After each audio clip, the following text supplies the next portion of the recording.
Hi, this is Sensei James Leonelli from Sensei's Weekly Mindset, and I'm here to talk to you about betonline.net. Betonline.net is your number one source for sports betting info, stats, news, and analysis. Get the latest odds and trends for every professional and amateur league out there, from football to basketball, soccer, and esports. Don't forget my personal favorite, MMA. We've got it all on betonline.net. And if you love sports podcasts, we can help you find those on BetOnline as well.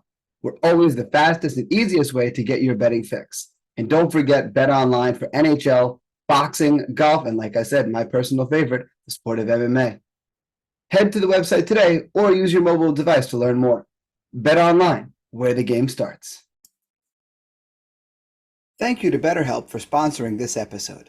Life isn't always easy, and you don't have to face it alone. BetterHelp is the world's largest therapy service, and it's 100% online.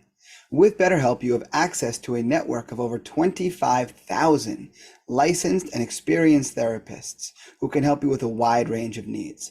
To get started, you simply answer a few questions about your needs and preferences in therapy. That way, BetterHelp can match you with the right therapist from their network.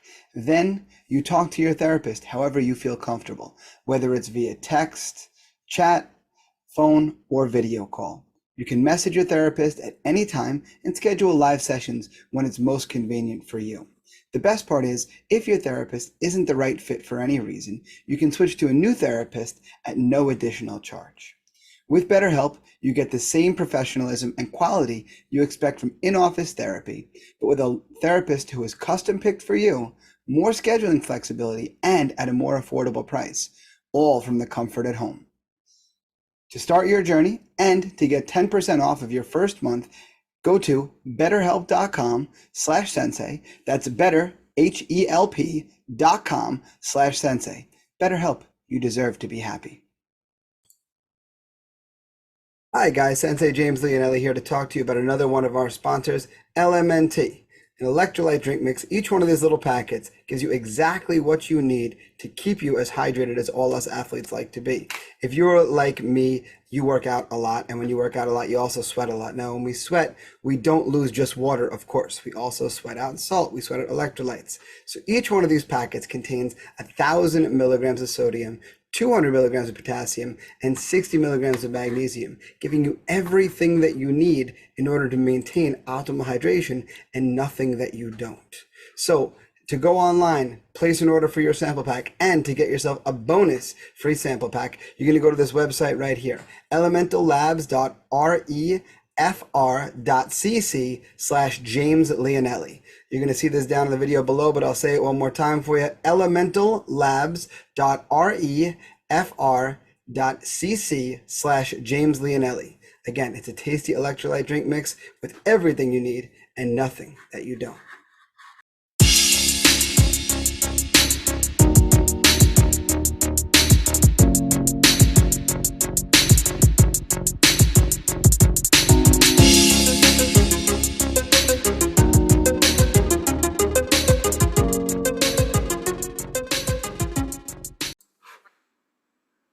Hello and welcome to this week's episode of Sensei's Weekly Mindset. I'm Sensei James Leonelli, owner and head instructor of Tiger Schulman's here in Smithtown.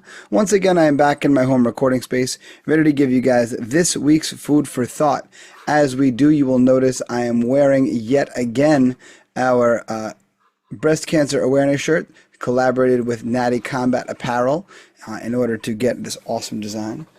See it there. All right, you can go to the link in my bio to research it further, and then from there you can go and get your own, because all of the funds raised from this shirt, all the proceeds, will go directly to benefit the Fortunato Breast Center at Mather Hospital, which leads the charge on Long Island against breast cancer. And on Long Island, we have even bigger rates of breast cancer, even greater rates than the rest of the country. So that center needs as much help as it can get.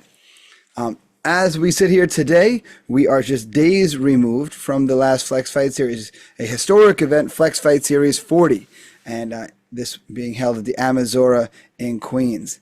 And an interesting event, to say the least, because it was we had a bunch of fights booked for the event that got pushed or fell apart or so forth. So we wound up with a reasonably small amount of fights for Flex Fight Series, only 22 going into fight night. But even still, we made the magic happen. There's what's nice is now that some of the fights that fell off are rescheduled for the November card, so we'll have an even better opportunity to get people out there and competing yet again. But the night started off with a bit of a bang. I got to the venue right around 3:30 or so, and from there, parked in the parking garage, walked in. Once I got there, there was one fighter who I was missing a profile on, and he was one of our co-main event fighters. Just to lay it out, we had amateur MMA and kickboxing for the first few fights of the night. Then we got onto Fubo. Once we got onto Fubo, we had 2 pro MMA fights. And then from there, we had some amateur kickboxing and MMA title fights and such in the midst. And we were finishing out the night with 2 pro kickboxing fights. So and then there was a couple of fights after that, a couple of post-lims. But nonetheless, the only fighter I was missing any information on was one of our co-main event fighters. And he was supposed to fight a very game opponent out of FAA in Connecticut, Nick Newell's academy. If you guys don't know who Nick Newell is, he is MMA's Jim Abbott. Right? He was a congenital amputee, born without his left arm, finishing all the way. And he was able to compete at a very high level, once fighting Justin Gagey, and like I said, really high level fighter. Still grapples, still trains people, still does a lot of really awesome stuff. Nonetheless, he has a lot of young proteges underneath him, Quentin Paisley being one. And Quentin is a guy who has trouble getting fights because he's a big, strong, intimidating dude. Very good, he's very skilled, he's undefeated. And this was supposed to be another pro fight for him. And not many people wanted to fight him pro. So they were able to put this pro fight, a kickboxing fight together for him. And the opponent was erratic, to say the least. I was unable to attend weigh-ins, but from what I understood at weigh-ins, he was causing some problems. He was a bit on the raucous side, for sure. I heard he was trying to fight people there. Then I got there, and when I got there, I was just saying him my hellos, checking in, talking to people, making conversation, that kind of stuff. And in doing so, I see a bit of a commotion ahead, and I'm like, do I need to get involved there? Do they need hands there? Who is that? And that's the thing. I asked the guys, I'm like, who is that? And they're like, oh, that's the fighter you're missing information on. And I said, okay, is he a rational enough human being that I can go and get background on him? And they were like, I would not if I were you. Just leave him alone. As he was trying to fight, I'm not sure if he was trying to fight like ring crew or some flex staff or production staff or ISKA. I don't know who he was trying to fight then. So I finished saying my hellos downstairs, and I went upstairs and started saying my hellos up there to the people that I knew, the coaches, the fighters, teammates, all that kind of stuff. And as I got upstairs, the gentleman was there again, and he was standing there in like his Speedo underwear, just like in a corner by himself, dancing to music that I don't think was on. And maybe he was wearing headphones, I don't recall. He was wrapping his hands with cloth hand wraps, which you're not allowed to do in a pro kickboxing fight. Just in kind of a world of his own. And I was like, well, interesting. Glad I didn't make too much conversation with him. So I go and finish saying my hellos, whatever. Come back downstairs, check in with everybody else. Finally, like, all right, let's go get ready for showtime, go put my suit on. And once I've come down from putting my suit on, I'm like getting settled, and we get word that guy has picked yet another fight upstairs and got into a fight with a cornerman upstairs. And like an actual fight ensued as opposed to just like pushing and shoving as it happened previously. And as such, the ISKA called off the fight. Like we had even done this guy a favor, and he was supposed to be in the co-main event of the evening. We had pushed him forward to be the first fight of the night so that we could get him out of the venue that much sooner. And nonetheless, didn't happen, which unfortunate because I would have liked to see Quentin Paisley perform. I would have liked to see him put a beating on this guy a little bit for all the trouble that he was causing leading into the fight. But nonetheless, we got off with it with a bang anyway, as we went to a 205 title fight. Had to be a little earlier in the night because one of the coaches was unable to stay later. And we had Rajan Gross versus Sam Wallace, a 205 fight, which was awesome.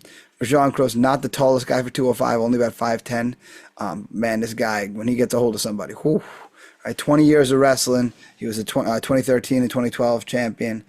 Secured some early takedowns and some early like ground and pound and everything, and really did a really great job through the first 2 rounds of the fight, getting his opponent to the ground.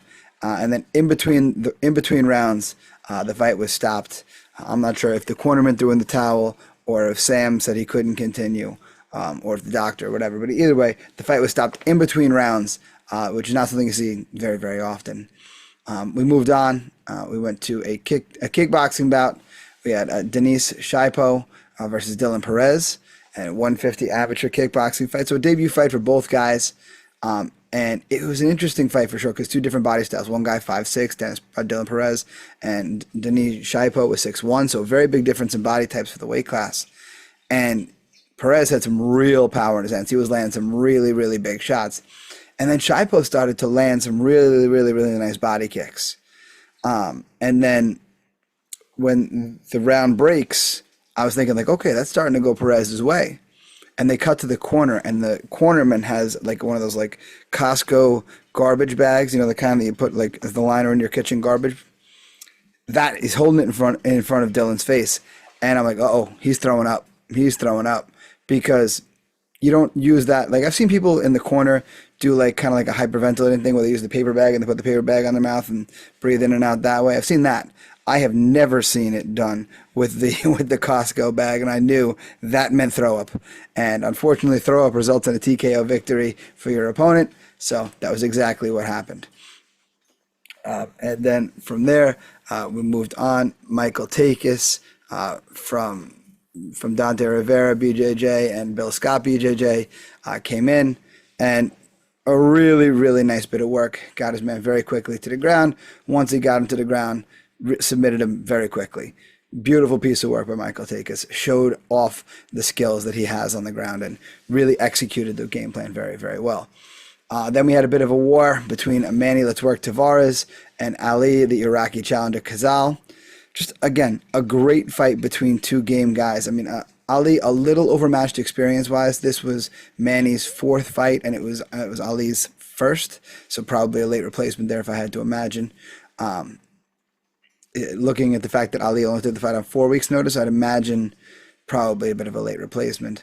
And you can see the experience level difference big time because 2 very similarly sized guys, but Manny was able to control the distance of the fight very well, as well as the pacing of the fight very, very well, and as such was able to get himself a decision win over Ali.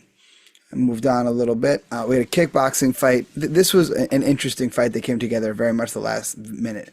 Nazar Dimes versus Gage Luby.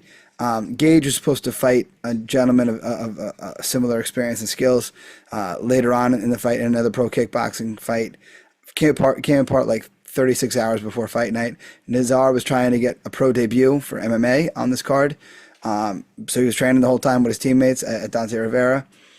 And the fight fell apart. So as a result, Nez was ready.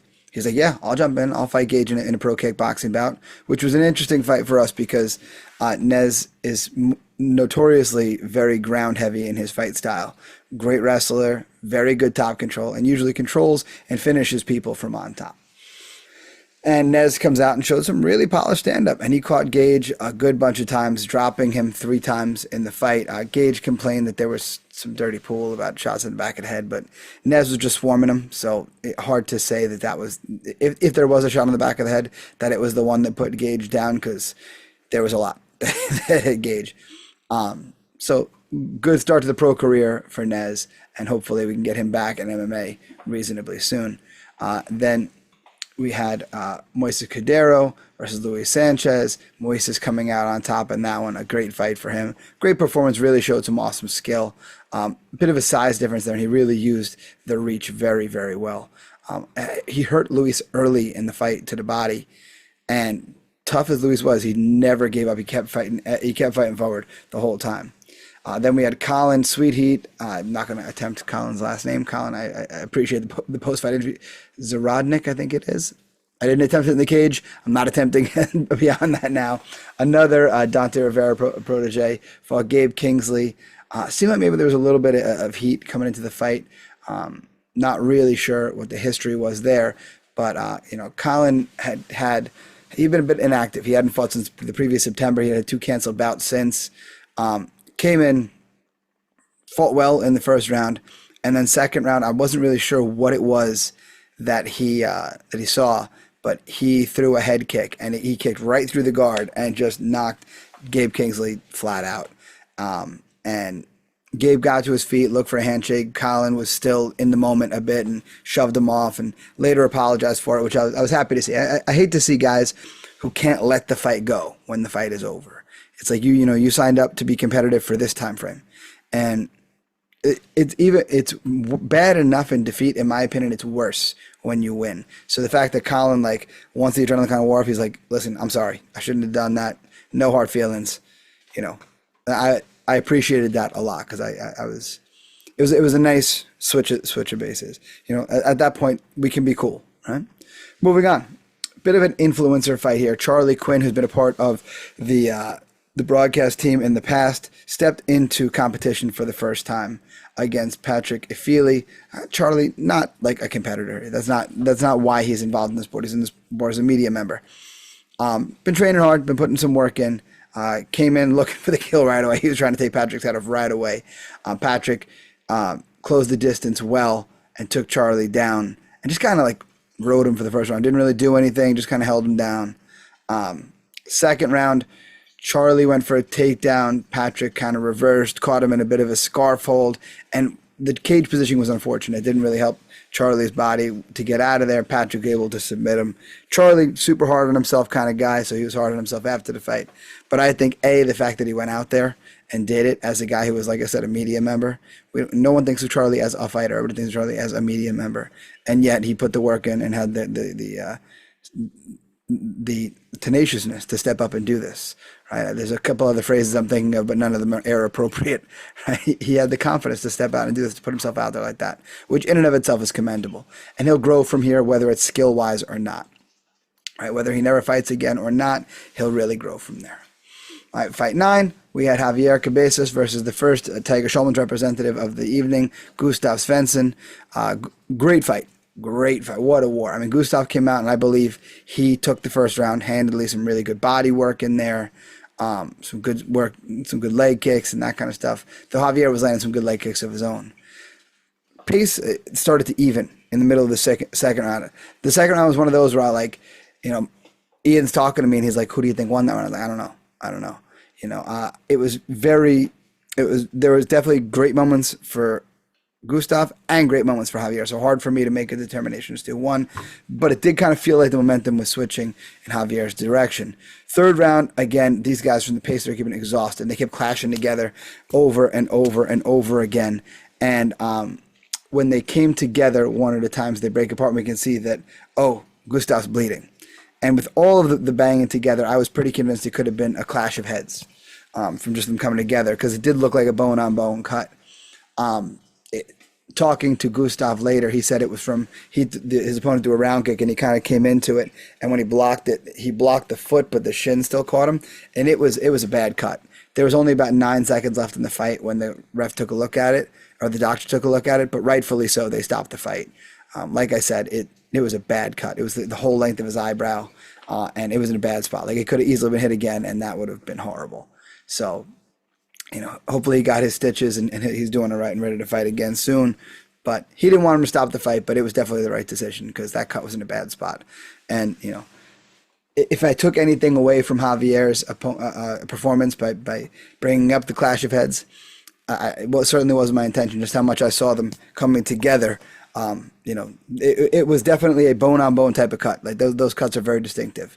And, you get that from a clash of heads, and you also get it from a shin. So either way, tough ending to a very tough fight.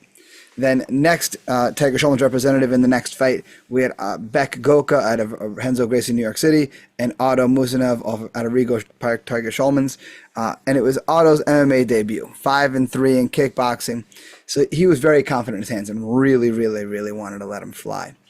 And unfortunately, he didn't get that opportunity. It was not because he performed poorly, just Beck did the right thing. Hey, I'm facing a guy with a lot of kickboxing experience. Let me get a hold of him and let me wrestle him a bit and see if I can shut him down. And Otto was able to defend all the takedowns, and Otto was able to turn him off the cage over and over and over again.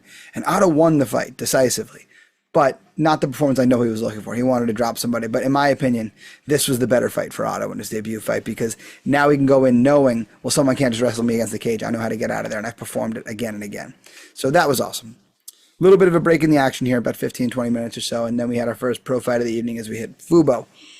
Elvis LeBron, Becca Lashvia. It was a bit more wrestle heavy than I think anybody anticipated. A lot of time spent against the cage. Becca coming out on top in this one, just doing a great job of getting and maintaining top position, throwing some good shots on top, and just really good control. Good stuff all around. I had a post-fight interview with him, which was interesting because it was the first time I've ever had to deal with a translator, so I had to do a little bit of the back and forth kind of action. And then we had David Rice and David Brigida, our next pro fight of the evening. Again, not the performance I think either guy was really looking to put out on this big of a stage, because David unable to get his wrestling really going, and David able to defend it all, but as a result not really able to get his offense going either. But David really got, he defended everything well, landed some really good shots, and he took the win. David Brigida, that is. Again, not the fight either guy wanted on Fubo, but it was the fight they had, and such it happened. Next, we went to TK Smith versus Javon Hurtado. I think I talked about it last time that he fought, but TK Smith, the son of Busta Rhymes, didn't want us to bring that up on air. I did my best. Ian couldn't help himself, but nonetheless, great performance. He had a little bit of a hard time with the lefty, did TK. It took him a moment to make the adjustments, but once he found his range, he popped a left hand, or rather a right hand, that put Javon down, and that was all she wrote. Great piece of work. Then final Tiger Schulman's representative of the evening, Matthew Money McCauley out of our Hoboken school against Czech the Arrow. Czech, a very decorated, very experienced guy, right? 3-1 in MMA, 3-1 in kickboxing. Just a great opponent for Matt McCauley. Matt 4-0, but only young. Matt's only 18. So this is a great fight for both of these guys. So this is a fight I was really excited about, because Money is a kid I wanted to see under the flex stage. Like he's a genuinely nice kid. His girlfriend, Jordan McCarthy, has fought for us a couple of times, and he's a bit of a showman. So I wanted to see him enjoy the flex experience, and he did. Money looked great. Czech, very, very experienced and very tough. There was one round that I thought was close, but very decisively, Money wins the fight via unanimous decision, rightfully so. Looked great and had lots to be proud of there. He won a title, so hopefully we'll see Money a few more times in the MMA space, in the Flex Fight Series space. Next, Ilyas Aminov versus Randy Mendez. Again, tough fight. A bit of a war. Ilyas really was feeling like he won the fight very decisively. I felt it was a little more closer, and the judges thought it was a little closer than Ilyas did as well. But he did come away with the win. Hopefully both guys learn, and we're able to see him back pretty soon. Then we had Kamal Dunkley versus Tannen Bauman. Tannen, short notice, took this fight on a week and a half notice, so obviously a bit of a late replacement, and you could see the skill disparity pretty quickly. Kamal, you could just see Tannen wasn't very comfortable on his feet, and Kamal is. And surprisingly, Kamal gets his finish, but not as we would have expected, gets himself a rear naked choke, wins via submission, something we've never seen from Kamal before. So a great new wrinkle in his game, wins himself a title. Awesome night of fights for him. Moved on to Simba Smolenov versus Lucas Baptista. Great fight. Simba gets opened up early in the second round. Uses that, faces that adversity still, finds the way to the back, gets a rear naked choke, never gives up his head position. Really, really good work from him as well. Just an awesome fight. Lucas Nazad versus Jaden Shuey. This was a bit of a swing bout. We weren't sure if we were going to get this one on Fubo. And thankfully, Jaden made it really easy for us because he finished his opponent by knockout in like a minute and a half. Jaden, a great kid, fought for us a bunch of times. He said he wants to finish out his amateur career and start his pro career with Flex. And we'll be happy to have him because he's a great kid. Just super nice kid. Always comes to fight. Love it. Next, we had our pro kickboxing main event, Aaron Brito, Rodney Rampersad, and a really good performance for Aaron. Very tough opponent, but Aaron rose to the challenge as he should have and really did a very, very, very good job. Displayed his skills well, used his feints and everything, and Rodney showing tremendous toughness, but Aaron coming out on top on that one. Post limbs, We had, again, some other guys who had some real good fights. Angelo Sawal versus Hunter Daniel, great fight. Bartek Golak and Christian Carlo, another great fight. Fight a little close. That was one of the judges read a certain way, and I did not agree with it personally. I felt like Carlo had done enough to win in every single round, and they gave the fight to Bartek. But I'm not a judge. Either way, good fight, competitive fight, a lot of ring time for both guys. But to me, the overwhelming message of the night is the show must go on. Right? No matter what happened, no matter all the wrinkles that we faced, the show must go on. And the show did, in fact, go on, guys, and we had an awesome night of fights. You can catch the replays on Fubo Sports, or you can go to throwdownsports.com and get it there as well. Either way, guys, I hope you guys enjoyed the fight. I hope you guys have gone on to Natty Combat Apparel and gotten your breast cancer awareness shirt. I know we're up to a pretty decent size donation, but obviously the more the better. So get on to Natty Combat Apparel. Make sure you placed your order. Make sure you guys have subscribed. If you're on YouTube, make sure you've hit the notification bell. Don't miss an episode. As always, guys, you can reach me via email, senseileonelli@gmail.com, Twitter and Instagram, sensei_Leonelli, Facebook, Sensei James Leonelli. You can find my link tree. Everything I've talked about tonight is on my link tree, linktr.ee/Sensei Leonelli. Make sure you use that link. It's the last couple of days. Get yourself the shirt. Other than that, friends, my school online, tsmasmithtown.com, facebook.com/TigerSchulmanSmithtown, Twitter and Instagram @TSMMA_Smithtown. The Sensei's Weekly Mindset is on Instagram. Find out more about the Tiger Schulman's organization as a whole at tsk.com. Make sure you guys leave a rate and review. Just helps. Subscribe, get you new episodes every Wednesday. Most importantly, guys, share the podcast. It is the most important thing you can do for me. It is the greatest compliment you can give me. I very much appreciate it. Other than that, my friends, until next time, invest in yourselves. I'll see you guys on the mat.